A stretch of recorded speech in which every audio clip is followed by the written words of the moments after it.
দেশে আসলে কি শুরু হয়ে গেল আমরা কোনো কিছু বুঝতে পারছি না। সমন্বয়কদের উপর কেন এত গোস্বা বা ক্ষোভ?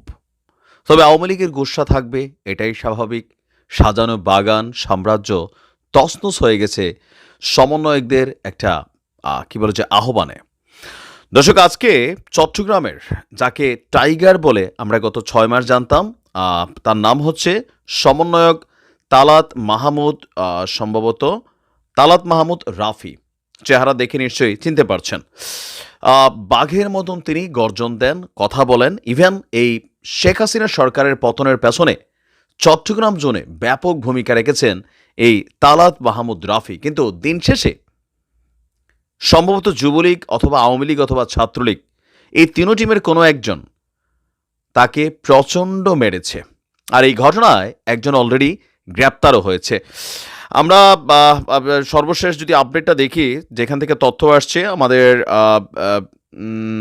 বৈষম্যবিরোধী ছাত্র আন্দোলনের নির্বাহী কমিটির সদস্য মোহাম্মদ রাসেল, তিনি ঢাকা পোস্টকে বলেছেন, গতকালকে রাউজান উপজেলা অডিটোরিয়ামে আমাদের প্রোগ্রামে আবদুল্লাহ আল হামিম নামক একজন এসে রাফির কাছে কিছু প্রশ্ন করেন। এ সময় হট্টগোল শুরু হয়। পরে হট্টগোল থেমে গেলে অনুষ্ঠান শান্তিপূর্ণভাবে শেষ হয়। এরপর হামিমকে থানায় নিয়ে যায় কয়েকজন শিক্ষার্থী। পরে শুনেছি মামলা হয়েছে। তো তার বক্তব্য হচ্ছে, রাউজানে একসময় আওয়ামী লীগ নেতা এবং সাবেক সংসদ সদস্য এবিএম ফজলে করিম চৌধুরীর রাজত্ব ছিল। তার ক্যাডাররা ছদ্মবেশে অনুপ্রবেশ করে এই রাফির উপর যে হামলার অভিযোগ সেটা হয়তো আপনার ঘটিয়েছে। চট্টগ্রামের রাউজান উপজেলায় বৈষম্যবিরোধী ছাত্র আন্দোলনের সমন্বয়ক আপনার খান তালাত মাহমুদ রাফি এবং বৈষম্যবিরোধী ছাত্র আন্দোলনের নির্বাহী কমিটির সদস্য মোহাম্মদ রাসেল আহমেদের উপর হামলার অভিযোগে মামলাও হয়েছে। 21শে জানুয়ারি রাউজান থানা পুলিশ মামলাটিকে রেকর্ড করেছেন।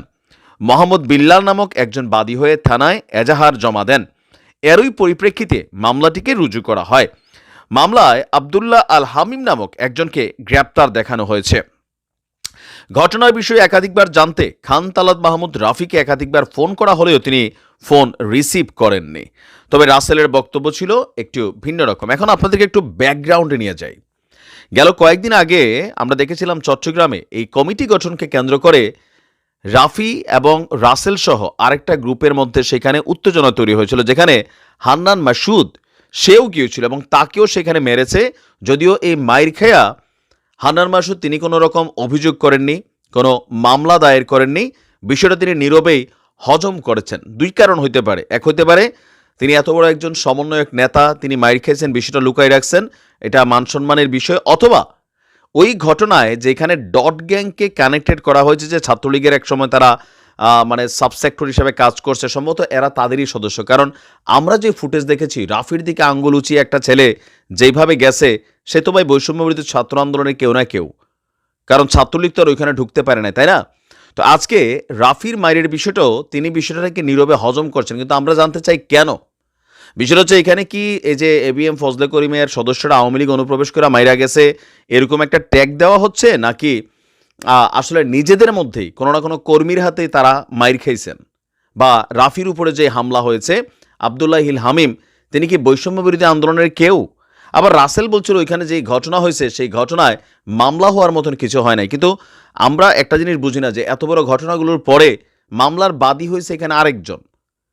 রাফি কেন নিজে মামলার বাদী হইলেন না? রাসেল কেন বাদী হইলেন না? আরেকজন গিয়ে বাদী হয়েছে, এখানে মামলাটা দায়ের করছে। সমন্বয়কদের আসলে নিজেদের মধ্যে যেই দ্বন্দ্ব, কমিটি, ক্ষমতা ভাগাভাগি নিয়ে, এগুলো কিন্তু যত দিন যাচ্ছে তত স্পষ্ট হচ্ছে। এরা একই এখন অন্যের বিরুদ্ধে কোথাও না কোথাও ছাত্রলীগ আওয়ামী লীগ অনুপ্রবেশকারী ট্যাগ দিয়া মামলা টামলা করার ঘটনা ঘটছে। আপনারা যদি এই ঐক্যটা ফাটল ধরাই ফেলেন, এই যে কালকে দেখছি আমরা চাঁপাইনবাবগঞ্জে, দেখছেন না, আমি নিউজটা দিছি, মোটরসাইকেল দিয়ে এসে 6-7 মোটরসাইকেল দিয়ে এসে হঠাৎ করে ধরে নিয়ে কিন্তু মাইর দিয়ে গেছে। আজকে রাফিরে এরকম ঘটনা ঘটছে। এগুলো কিন্তু হবে।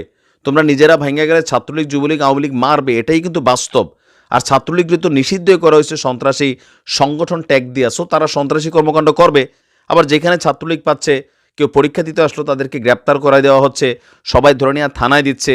সো এগুলো থেকে তো একটা মানসিক শত্রুতা তৈরি হচ্ছে। সমন্বয়কটা একটু সাবধানে থাকা উচিত। আর নিজেদের মধ্যে যে ফাটল ধরে গেছে সেটাকে কিন্তু মীমাংসা করা উচিত, নয়তো পরিস্থিতি এরকম কিন্তু ঘটতে থাকবে। আমরা চাই ঘটনার সুষ্ঠু তদন্ত হোক। ভালো থাকুন।